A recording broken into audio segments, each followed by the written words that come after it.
आप सब लोग अपने अपने घरों में पूजा पाठ, धूप अर्चना ये सब करते हैं। खासकर सनातन धर्म में अगर आप देखेंगे तो हिंदुओं के घरों में बेशक मंदिर बनाने की जगह या कोई कमरा ना हो, फिर भी वह बाजार से छोटा मंदिर खरीद करके लेके आते हैं और घर पे लगा देते हैं, लेकिन वह अपनी पूजा पाठ जो है हमेशा करते रहते हैं। अब प्रश्न कई लोगों के मन में ये होता है कि हमने पूजा पाठ तो कर ली, लेकिन कई बार लोगों का मन साधना की ओर जाने के लिए होता है। घर में पूजा पाठ हो रही है, नित्य दिन आप धूप अगरबत्ती कर रही हैं और बस आपका बाकी आप अपने काम में लग जाते हैं। पूजा पाठ करते हुए हम साधना का मार्ग कैसे अपनाएं? क्योंकि मैं भी पूजा पाठ करती हूँ और मैं भी साधना करती हूँ, तो पूजा पाठ से साधना की ओर कैसे अग्रसर हुआ जाए यह बहुत ज़रूरी है। जब आप पूजा पाठ करते हैं और जब आप साधना में जाते हैं तो इससे आपको बहुत सारे चेंजेस अपने अंदर दिखाई देते हैं। अगर आपके घर में किसी भी प्रकार के कोई भी इशू चल रहे हों, चाहे वो फाइनेंशियली हो, चाहे वो मानसिक हो, चाहे वो घर में कोई लड़ाई झगड़े हो रहे हों या कोई कोर्ट कचहरी के चक्कर हों, कुछ भी हो, सब लोग जो है परेशान हो जाते हैं। अगर आप साधना का मार्ग अपनाते हैं पूजा पाठ करते हुए, तो किस प्रकार से आपको उसको अपनाना चाहिए और कैसे जो है साधना शुरू की जाती है, इन सभी चीज़ों की जानकारी लेकर के मैं डिम्पल शांडिल्या जिज्ञासा ज्ञान की प्यास के माध्यम से अपने सभी नए और पुराने दर्शकों का हार्दिक स्वागत करती हूँ। नमस्कार। जिज्ञासा ज्ञान की प्यास यूट्यूब चैनल में आप सभी का डिम्पल शांडिल्या की ओर से हार्दिक अभिनंदन है। अगर वीडियो में दी गई जानकारी आपको मूल्यवान लगी हो तो इस चैनल को लाइक, शेयर और सब्सक्राइब करना ना भूलें। वीडियो देखने के लिए धन्यवाद। तो जब हम साधना की बात करते हैं, पूजा पाठ की बात करते हैं, तो सबके घर में अपने अपने धर्म के अनुसार अपने देवी देवताओं की पूजा करने के लिए चित्र इत्यादि होते हैं या कुछ लोग मूर्तियां लगाते हैं। कई धर्मों में मूर्ति पूजन इत्यादि जो है वर्जित है, फिर भी आप जो है साधना कर सकते हैं। उसके लिए सबसे पहले तो आपको मैं कहूँगी कि जो भी आपके इष्ट देव हैं, इष्ट देव की साधना शुरू करिए। अब आपके मन में प्रश्न आएगा कि हमें कैसे पता चलेगा हमारे इष्ट देव कौन है, क्योंकि सभी के घर में अलग अलग तरह के देवी देवता जो है कि जो फोटो है उन्होंने रखी हुई होती हैं। जब यहाँ पर इष्ट देव की बात आती है तो सबसे बेस्ट तरीका होता है इष्ट देव जानने के लिए आपकी कुंडली। कई बार लोगों का तो पैदाइश होने के बाद जो है स्वतः ही बचपन से ही उनका इंटरेस्ट एक पर्टिकुलर देवी या देवता में लग जाता है। तो ये जो उनके साथ ऐसा होता है तो इसका अर्थ यह है कि पिछले जन्म में उन्होंने अपने इस देवी देवता की या जिसको भी वह ज़्यादा अधिक पूजते हैं, मानते हैं, उसी इष्ट देव, वो ही इष्ट देव पिछले जन्म में था। पिछले जन्म में आपने उनकी पूजा अर्चना की थी, इसी कारण इस जन्म में भी आपका जो है, जब आपकी एक उम्र होने लगती है, 6, 7, 8 साल की उम्र होती है, उस समय बच्चों को मन में भी क्यूरियोसिटी होती है, क्योंकि जब वो मम्मी पापा को पूजा पाठ करके देखते हैं तब वो स्वतः ही उनका मन एक पर्टिकुलर देवी या देवता के ओर अग्रसर हो जाता है। तो आपका अगर आपके साथ ऐसा हुआ है, आपको बचपन से ही पता चल गया है या किसी पर्टिकुलर देवी या देवता को में जो है आप रम जाते हैं, आपको वो देवी या देवता पसंद आता है, तो आप किस्मत के धनी हैं, क्योंकि पिछले जन्म में आपने उनकी पूजा अर्चना की थी, इसीलिए इस जन्म में भी आपकी वही पूजा अर्चना कंटिन्यू हो रही है। लेकिन कई बार क्या होता है, लोगों के साथ, सभी के साथ ऐसा नहीं होता है। तो इसको करने के लिए आपको सबसे पहले, अगर आपके पास कुंडली है, बहुत अच्छी बात है, तो कुंडली के द्वारा आप ये समझ सकते हैं आपको कौन से देवी या देवता की पूजा करनी चाहिए।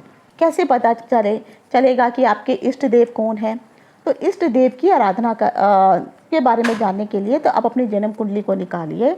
मेरा एक और यूट्यूब चैनल है ज्योतिष अथः ज्ञान सागर, मैंने एक वीडियो वहाँ पे बनाया है जिसमें ये बताया हुआ है कि आप कैसे जान सकते हैं कुंडली के माध्यम से कि कौन सा देवी या देवता आपके इष्ट देव होने वाले हैं। तो आप उस कुंडली, जो भी मैंने वीडियो में जानकारी दी है, अपनी कुंडली निकाल करके उस जानकारी के अनुसार जो है आप अपना देवी या देवता चुन सकते हैं और फिर जो है उस देवी देवता की आपको आराधना करनी होगी। कई बार मैंने लोगों को देखा है कि पहले वो एक देवी की या देवता की पूजा शुरू करते हैं, फिर उसके बाद कुछ दूसरे देवी देवता की पूजा शुरू कर देते हैं। उन्हें कोई परेशानी आती है तो किसी ने कहा अरे वो XYZ मंदिर में जाओ, वहाँ पे सारी मन्नतें पूरी हो जाती हैं। अरे इस देवी की पूजा करो तो ये हो जाता है, उसकी पूजा करो तो ये हो जाता है। मैं एक बात ज़रूर बोलूँगी आपको, अगर आप शुरू से ही किसी एक देवी या देवता को मानते हैं, अगर वह आपके कुंडली के अनुसार बाय डिफ़ॉल्ट या लकी अगर आप कहें कि शुरू से ही आप उसी की आराधना कर रहे हैं तो बहुत अच्छी बात है। लेकिन अगर कुंडली के पश्चात अगर आपको ये पता चल जाता है कि यही देवी या देवता है जिसकी आपको पूजा अर्चना आराधना करनी है, आपको किसी के कहे के अनुसार किसी भी देवी या देवता को नहीं चुनना है। अगर आपकी कुंडली में बताया है कि शिव आपके आराध्य देव होने चाहिए, लक्ष्मी होनी चाहिए, पार्वती होनी चाहिए, विष्णु होने चाहिए, विष्णु के कौन से रूप होने चाहिए, अगर आपकी कुंडली से सिर्फ इतना पता चल रहा है कि विष्णु आपके आराध्य देव होने चाहिए, तो विष्णु के भी कोई से भी बहुत सारे स्वरूप होते हैं। उन स्वरूपों के अनुसार भी आप पूजा कर सकते हैं। लेकिन ये भी कुंडली से पता चल जाता है कि आप कृष्णा की पूजा करेंगे या राम की पूजा करने वाले हैं या परशुराम की पूजा करने वाले हैं। तो ये चीज़ें सब कुंडली में लिखी रहती हैं। तो अगर आपकी कुंडली से पता चल गया कि ये XYZ आपके देवी देवता हैं, अब आपको उनकी पूजा करनी शुरू करनी है। मान लीजिए आपके पास आपकी कुंडली भी नहीं है, तब आपके मन में ये ख्याल आएगा कि मैं किस देवी देवता की तरफ जाऊं। तो सबसे पहले आप जो है अपने मन में जिस भी देवी देवता को अगर आप शुरू से पूजते हुए आए हैं, मन में प्रार्थना कीजिए, उनसे अर्चना कीजिए कि हे देवी, हे देवता, मैं अभी तक जिस भी देवी देवता का पूजा कर रहा था, क्या यही सच में मेरी देवी या देवता हैं? मुझे इस चीज़ का ज्ञान करवाइए। और अभी तक मैंने जो भी पूजा अर्चना की है, जो भी तपस्या या साधना की है, अगर आप उससे प्रसन्न हैं तो मेरे इष्ट देव कौन है उसका मुझे मार्ग दिखाइए। तो यकीन मानिए किसी न किसी तरीके से, चाहे वो स्वप्न के माध्यम से हो, चाहे वो आपके मन में कुछ ऐसे विचार आएंगे कि आपको जो है इस देवी या देवता की तरफ जो है आप पूजा आराधना करनी शुरू करनी चाहिए। तो इस तरह से जो है आपके साथ इस प्रकार की परिस्थितियां होने शुरू होंगी। अगर ऐसा भी नहीं हो रहा है तो सबसे पहले आप गणेश जी की आराधना कीजिए, क्योंकि सर्व सिद्धि के दाता, विद्या बुद्धि के दाता गणेश जी हैं। तो वही जब आप उनकी पूजा करना शुरू करेंगे और उनसे ये प्रार्थना करेंगे तो यकीन मानिए आपको वो मार्गदर्शन करेंगे। जो भी देवी देवता की आप पूजा करते हैं वो अगर आपका मार्गदर्शन कर रहे हैं तो आपको समझ में आ जाएगा कि आपके देवी देवता कौन है। अब आपको उन देवी देवता की एक छोटी सी तस्वीर घर में लेके आनी है और अपने मंदिर में रख के अब उनकी पूजा करिए। जैसे भी आप सुबह शाम जो भी आपका समय है, जिस समय भी आप पूजा करते हैं, शास्त्रों में कहा गया है कि जो लोग ऋषि मुनि होते हैं, जो ब्रह्मचारी होते हैं, मतलब जिन्होंने शादी इत्यादि नहीं की है, ऐसे लोगों के लिए पूजा पाठ करने का समय, इवन जो है मंत्र साधना का समय जो है ब्रह्म मुहूर्त बताया गया है। लेकिन जो लोग सांसारिक लोग हैं, जैसे जिन्होंने विवाह इत्यादि कर रखा है, बच्चे इत्यादि हैं, पारिवारिक जीवन जी रहे हैं, ऐसे लोगों के लिए अगर पूजा अगर आप करना चाहते हैं तो आपके लिए सबसे समय जो शुभ माना जाता है वह संध्या काल का समय होता है। और संध्या काल में वह समय होता है जब सूरज ढलने के 20 मिनट पहले, मान लीजिए सूरज आपका 6 बजे ढलने वाला है, आप जो है किसी भी कैलेंडर के थ्रू, आजकल बहुत सारी ऐप में आपको पता चल जा रहा है कि कितने बजे सूरज ढलने वाला है। 6 बजे अगर सूरज ढलने वाला है तो 6 बजे से 20 मिनट पहले, यानी 5:40 के आसपास, और फिर सूरज ढलने के 20 मिनट बाद, तो यानी 5:40 से शुरू होगा और 6:20 तक का जो समय है, ये जो पीरियड रहने वाला है, ये सबसे बेस्ट समय होता है जिसमें आप अपनी पूजा साधना शुरू कर सकते हैं, जितने भी सांसारिक लोग हैं। तो आपको वो समय उस हिसाब से जो है आपको पूजा संध्या के समय, जैसे अगर आपने हाथ मुँह सुबह अगर आपने स्नान किया है, संध्या को नहीं कर सकते हैं कोई बात नहीं, आप जो है हाथ मुँह धो लीजिए, अपने ऊपर पानी के छींटे लीजिए और फिर जो है आप अपनी जिस तरह से डेली की पूजा करते हैं पूजा करना शुरू कीजिए। अब जब आप पूजा कर रहे हैं तो उस पर्टिकुलर देवी या देवता का कोई भी मंत्र जो सबसे आसान आपको लगता है उस मंत्र को लीजिए और आपको माला लेनी होगी। अब यहाँ पर फ़र्क आ जाता है कि कौन से देवी या देवता के लिए कौन सी माला ली जाती है। तो सबसे पहले आपको जो है मंत्रों का जब आप चैंटिंग शुरू करेंगे तो चैंटिंग शुरू करते वक्त आपके हाथ में, अगर आप जो है शिव की पूजा कर रहे हैं तो सबको पता है रुद्राक्ष की माला चाहिए। अगर आप विष्णु की पूजा कर रहे हैं तो तुलसी की माला आप ले सकते हैं। अगर आप जो है लक्ष्मी देवी इत्यादि की पूजा कर रहे हैं तो स्वास्तिक की माला मिल जाती है, तो वो आप ले सकते हैं। तो ये भी आपको धीरे धीरे पता चल जाएगा। मैं आगे जो वीडियोस बनाऊंगी तो फिर मैं बताऊंगी आपको कि कौन सी माला से कौन से देवी या देवता की पूजा अर्चना की जाती है। तो इस तरह से आपको एक माला लेनी है, 108 मंत्रे वाली माला होनी चाहिए। और फिर सीधे हाथ से जो आपका राइट हैंड है उससे आपको माला जपनी शुरू करनी होगी। याद रखिए जब भी आप माला जपते हैं तो ये 2 उंगलियां और ये अंगूठा, सिर्फ इनके सहारे ही आपको माला जपनी है।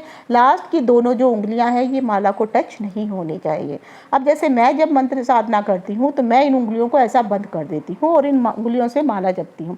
इससे होता है क्या कि इन उंगलियों से वो माला टच होती नहीं है, क्योंकि कंटिन्यूसली इन उंगलियों को खड़ा ऐसे दूर रखना पॉसिबिलिटी नहीं हो पाती है। तो धीरे धीरे करके आप इस तरह से आप जो है माला जपना शुरू कीजिए। और सबसे पहले आप 108 मंत्रों से शुरू कीजिए। बहुत हार्ड एंड फास्ट रूल नहीं लेना है। हाँ, माला अगर जपनी है, आपको साधना शुरू करनी है, तो सबसे पहले आप जो है एक नीचे आसन अवश्य लगाइए। आसन जो है कुछ भी हो सकता है, आप कोई कपड़ा रख सकते हैं, आपके पास चटाई इत्यादि या तो चटाई का प्रयोग कर सकते हैं, चौकी भी है तो चौकी का भी इस्तेमाल कर सकते हैं। अब कई लोग जो है नीचे नहीं बैठ सकते हैं तो आप कुछ ही चौकी का इस्तेमाल कीजिए, या जिनको नीचे बैठने में मुश्किल होती है तो वो एक कुर्सी भी लगा सकते हैं। साधना के लिए ये कहा गया है कि आपका सिर्फ ध्यान ईश्वर की तरफ होनी चाहिए। अगर आपका शरीर दुख रहा है, कष्ट हो रहा है, तो जब शरीर को कष्ट होगा तो ध्यान आपका जाएगा ही नहीं। तो ऐसी पोजीशन लीजिए आप कि आपको शरीर को उतनी दिक्कत ना हो और फिर आप ईश्वर का ध्यान कर सके। तो इस तरह से अगर आपने कोई चौकी या स्टूल भी लिया है तो उसके ऊपर भी आप कपड़ा बिछाइए। आखिर इनके ऊपर कपड़ा क्यों बिछाया जाता है, या ज़मीन में बैठ के भी जब पूजा करते हैं तब भी क्यों कपड़ा बिछाया जाता है? शास्त्रों के अनुसार ये कहा गया है जब भी हम लोग पूजा अर्चना करते हैं उस समय होता है क्या है कि हमारे ऊपर से एक जो है प्रकाश, उस देवी या देवता का आशीर्वाद या प्रकाश आता है, या जो भी हम मंत्र साधना करते हैं वह मंत्र साधना जो है पृथ्वी में ना चली जाए, नीचे ना चली जाए, इसीलिए उसको कवर करने के लिए कपड़ा बिछाया जाता है और उस कपड़े के ऊपर हमें बैठने के लिए बोला जाता है, ताकि जब भी वो पूजा करेंगे तो वो हमारे तक सीमित रहेगी, वो नीचे नहीं जाएगी। नीचे अर्थात पृथ्वी लोक से नीचे पाताल लोक है, तो वहाँ पर नीचे नहीं जाएगी। इसी कारण से साधना करते वक्त या आप मंत्र जाप करते वक्त जो है नीचे कपड़ा अवश्य बिछाते हैं। तो आप कोई भी कपड़ा, जो भी आपको मैट वगैरह मिल जाए, उसको आप बिछा करके अब आपको जो है 108 बार जो है उस मंत्र का जाप करना शुरू करना चाहिए। अब जब आप मंत्र का जाप करते हैं, आप बेशक 108 बार, वो चाहे आप 10 दिन करिए, 20 दिन करिए, जितने दिन आपको करना है आप करते रहिए और इस तरह से आप अपनी साधना की शुरुआत कीजिए। फिर आपको लगता है कि नहीं, अब 108 बार जो है थोड़ा कम है, मैं थोड़ा और ज़्यादा कर सकता हूँ, ठीक है। अब आप जो है उसको 2 बार माला जपना शुरू कर दीजिए, फिर 3 बार माला जपना शुरू कीजिए। ये एक प्रोसेस होता है जब आप धीरे धीरे साधना की तरफ जाते हैं। लेकिन जब आप आते हैं किसी पर्टिकुलर मंत्र सिद्धि के लिए, अगर आप सोचते हैं, फिर उसके लिए उसके नियम अलग होते हैं। तो अगर आप इस तरह से साधना शुरू करेंगे, लेकिन याद रखिए जब भी आप मंत्र जाप करेंगे आपके दिमाग में बहुत सारे ख्याल आएंगे, बहुत सारे इशू आएंगे, उनसे कैसे निपटना है उसके लिए मैं अलग से वीडियो बनाऊंगी, तो उसको ज़रूर देखिए। कि पूजा मतलब हम जब मंत्र साधना करने बैठते हैं, ध्यान लगाना बैठते हैं, उस समय हमारे मन में नेगेटिव थॉट अगर आते हैं, उन थॉट्स को कैसे रिवील किया जाता है, उसके पीछे का कारण क्या है और ये आते क्यों हैं, और ये थॉट यकीन मानिए ये जाएंगे, टाइम लगेगा, लेकिन कैसे जाएंगे, कौन से नियम अपनाने होंगे, ये मैं अगले वीडियो में बताऊंगी। ये वीडियो की जानकारी कैसी लगी ज़रूर मुझे कमेंट्स करके बताइए, और आपको अगर कोई डाउट है तो आप कमेंट्स करके पूछ सकते हैं। ईश्वर आपकी साधना को सफल करे, जो मैंने नियम बताए उन्हें अवश्य अपनाइए। इति शुभम, नमस्कार।